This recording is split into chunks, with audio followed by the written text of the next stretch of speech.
अस्सलाम वालेकुम students.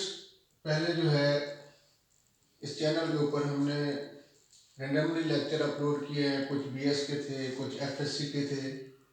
Students की डिमांड पर कि स्टूडेंट्स जो भी टॉपिक कहते थे उनकी डिमांड के मुताबिक वो लेक्चर बना के अपलोड कर दिया करते थे। लेकिन अब टाइम को देखते हुए सबसे पहले हमने जो है स्टार्ट किया है एक सीक्वेंस के अंदर जो है आज से लेक्चर अपलोड करेंगे वो एफएससी के ऊपर। First year second year first year से स्टार्ट कर रहे हैं और टाइम को देखते हुए सिर्फ अभी उसके जो एक्सरसाइज के शॉर्ट क्वेश्चंस और न्यूमेरिकल के सॉल्यूशंस जो हैं उनके लेक्चर बना के एक सीक्वेंस में अपलोड करेंगे। इसके अलावा अगर किसी स्टूडेंट्स जो है कोई टॉपिक के ऊपर वो लेक्चर बनवाना चाहता है या कोई चीज़ उसे समझ नहीं आ रही तो जो वीडियो होती है उसके डिस्क्रिप्शन में कॉन्टैक्ट नंबर भी दिया होता है या उस वीडियो में कमेंट करके वो टॉपिक बता के उसके ऊपर स्पेशली जो है उसकी डिमांड के मुताबिक लेक्चर बना के अपलोड करेंगे। तो जो भी कोई भी टॉपिक कोई भी कंफ्यूजन है तो कमेंट सेक्शन या उस कॉन्टैक्ट नंबर पे दिया हुआ है जो उसके ऊपर कॉन्टैक्ट करके आप वो लेक्चर बताएंगे, वो टॉपिक बताएंगे, उसके ऊपर लेक्चर रिकॉर्ड करके अपलोड करेंगे। तो अब सीक्वेंस के अंदर फर्स्ट ईयर और सेकंड ईयर के टाइम को देखते हुए सिर्फ उनकी एक्सरसाइज के शॉर्ट क्वेश्चन और न्यूमेरिकल्स के जो सॉल्यूशंस हैं उनके ऊपर लेक्चर्स बना के अपलोड किया करेंगे। तो स्टार्ट करते हैं। Physics first year chapter number first है एक्सरसाइज के शॉर्ट क्वेश्चंस को।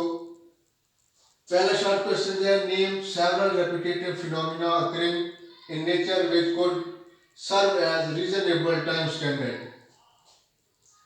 कि इस नेचर या इस वर्ल्ड के अंदर कुछ ऐसे फिनोमिनाज हैं या जो फिनोमिनाज हमने बताने हैं कि वो टाइम स्टैंडर्ड उनका टाइम है और वो रिपीट हो रहे हैं। तो उसका आंसर जो है the rotation of earth around its own axis count time in days. कि अपने एक्सिस के गिर्द जमीन जो है रोटेट कर रही है एक स्पेसिफिक टाइम के अंदर, जो कि अपना रोटेशन जो है एक दिन के अंदर कंप्लीट करती है। ये एक स्टैंडर्ड टाइम है उसका। और दूसरा the revolution of earth around the sun count time in years. कि अर्थ जो है ये घूम रही है सूरज के गिर्द और ये एक चक्कर एक साल में, या उसका जो एग्जैक्ट टाइम है 365 days 5 hours 69 minute and 16 second है। इस ड्यूरेशन के अंदर वो अपना एक रेवोल्यूशन कंप्लीट करती है। तो ये भी एक स्टैंडर्ड टाइम है। आगे है rotation of moon around the earth count time in month.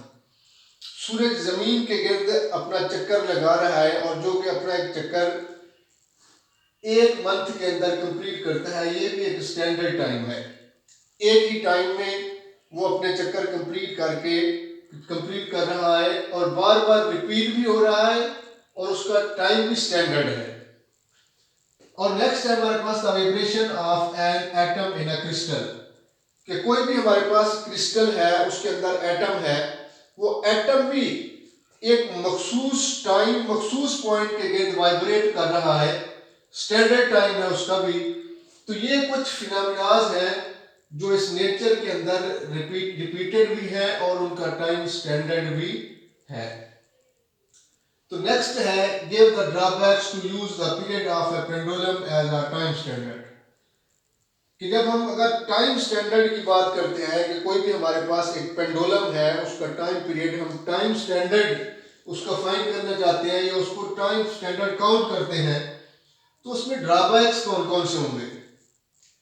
कि टाइम स्टैंडर्ड उस वक्त होगा कि जिसमें कोई बैरूनी चीज उसके ऊपर इफेक्ट ना हो रही हो। एक्चुअल जो उसकी मोशन है उसके मुताबिक जो उसका टाइम पीरियड होगा वो टाइम स्टैंडर्ड होगा।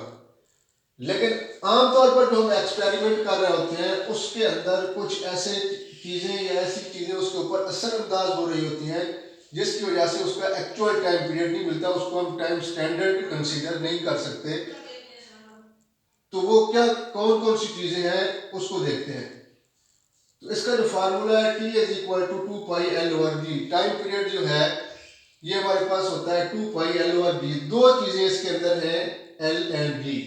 L जो है लेंथ ऑफ स्ट्रिंग जो कि पेंडुलम के अंदर यूज हो रही है, और G ग्रेविटी है, उसकी वैल्यू है जो 9.8 मीटर पर सेकंड स्क्वायर होती है। तो इन चीजों को माइंड में रखते हुए हमने देखना है कि कौन कौन से ड्रॉबैक्स हो सकते हैं। तो सबसे पहले है the value of G varies from place to place, कि यहां से भी हम अंदाजा लगा सकते हैं कि G इनवर्सली प्रोपोर्शनल है टाइम के। तो इसका मतलब G की वैल्यू डिक्रीज होने से टाइम पीरियड इंक्रीज होगा। तो प्लेस टू प्लेस का क्या मतलब है कि जगह एक जगह या जगह को तब्दील करने से G की वैल्यू वेरी होती है। वैसे बज़ाहिर हम ये कहते हैं कि G कांस्टेंट है 9.8 मीटर पर सेकंड स्क्वायर, लेकिन जैसे ही इसका जो है जमीन से फासला बढ़ता जाता है तो G की वैल्यू भी वेरी करती है। तो अगर हम जमीन के ऊपर कोई चीज उसके बिल्कुल करीब है, पेंडुलम वहां पे एक्सपेरिमेंट कर रहे हैं, वहां पे टाइम पीरियड और होगा। और अगर हम कहीं ऊपर पहाड़ या किसी ऐसी जगह के ऊपर जाके एक्सपेरिमेंट करते हैं जो अर्थ से काफी ऊपर है, ऊंचा है ऊंचाई में, तो वहां पे टाइम पीरियड चेंज होगा। तो यही वजह है कि जब प्लेस टू प्लेस उसमें चेंजिंग आएगी, वेरी करेगा, तो टाइम पीरियड के ऊपर भी इफेक्ट होगा, वो भी चेंज होगा। इस वजह से हम उसको टाइम स्टैंडर्ड नहीं ले सकते। दूसरा drawbacks air resistance oppose the motion of ball, कि ये जो गोली है जैसे ये मूव कर रही है, इसके अंदर एयर भी उसको रेजिस्ट कर रही है। कि कभी एयर बढ़ गई कि उसके बढ़ने की वजह से रेजिस्टेंस बढ़ जाएगी, कहीं पे एयर का झोंका जैसे आता है वो कम है, उसके ऊपर कम रेजिस्टेंस आई तो टाइम पीरियड इसका वेरी होगा, कभी बढ़ जाएगा कभी कम हो जाएगा। तो ये भी उसका ड्रॉबैक्स है जिसकी वजह से हम इसका टाइम स्टैंडर्ड नहीं ले सकते। नेक्स्ट है friction of point of suspension oppose the motion of a pendulum, कि सस्पेंशन जहां पे पेंडुलम या जो वो स्ट्रिंग है जहां पे वो बांधा हुआ है, लटकी हुई है, जैसे वो मूव करेगा उसकी मूवमेंट की वजह से उस पॉइंट के ऊपर जहां पे वो सस्पेंड किया हुआ है फ्रैक्शन होगी। अब वो फ्रैक्शनल फोर्स उसकी एक्चुअल एनर्जी जिसके साथ वो मूव कर रहा है उसको क्या करेगा, डिक्रीज कर देगा। डिक्रीज करने की वजह से टाइम पीरियड जो है वो वेरी करेगा। इस इफेक्ट की वजह से भी हम उसको स्टैंडर्ड नहीं ले सकते कि कहीं पे फ्रैक्शन जो है वो बढ़ भी सकती है, उसकी मूवमेंट के मुताबिक उसका इफेक्ट कम या ज्यादा होगा, तो वो एक्चुअल वैल्यू जो या वो स्टैंडर्ड वैल्यू हमारे पास नहीं आएगी, उसके अंदर वेरिएशन आएगी। ये उसके अंदर थर्ड ड्रॉबैक है।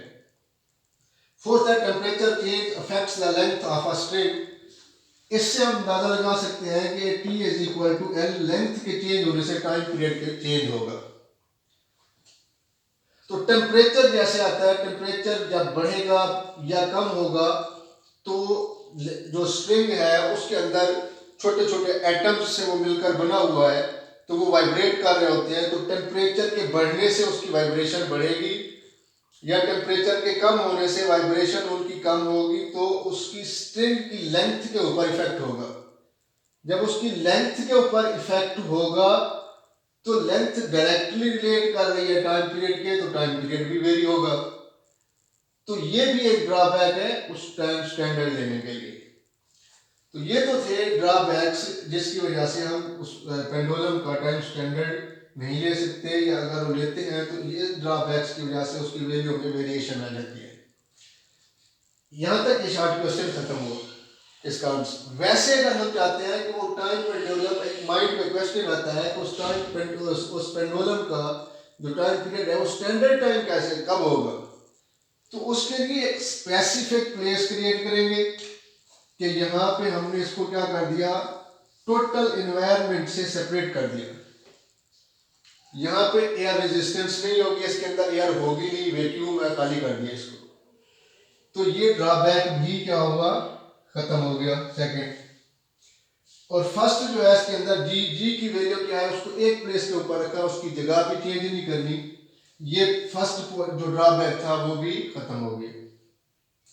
अब फ्रिक्शन, अब इसको फ्रिक्शनलेस बनाना है कि यहाँ पे जो रस्सी इसके साथ सस्पेंड है इसके ऊपर कोई फ्रिक्शन ना हो, कोई ऐसा चीज इस्तेमाल करें कि फ्रिक्शन बिल्कुल जीरो हो जाए। और नेक्स्ट जो है temperature change affect the length of string, तो इनके अंदर जो टेम्परेचर की वेरिएशन है वो भी ना हो, कांस्टेंट हो। मीन इसको पूरा जो एक एनवायरनमेंट है उससे अलहदा कर दें, ये कंडीशन इसके अंदर क्रिएट कर दें, तब उसका जो टाइम पीरियड है उसको किसी हद तक टाइम स्टैंडर्ड ले सकते हैं। लेकिन एक्चुअल ये नॉर्मल जो हम एक्सपेरिमेंट कर रहे होते हैं तो वहाँ पे ये चीज़ें मौजूद होती हैं जिसकी वजह से इसके ऊपर इफेक्ट होता है और उसका टाइम स्टैंडर्ड नहीं होता।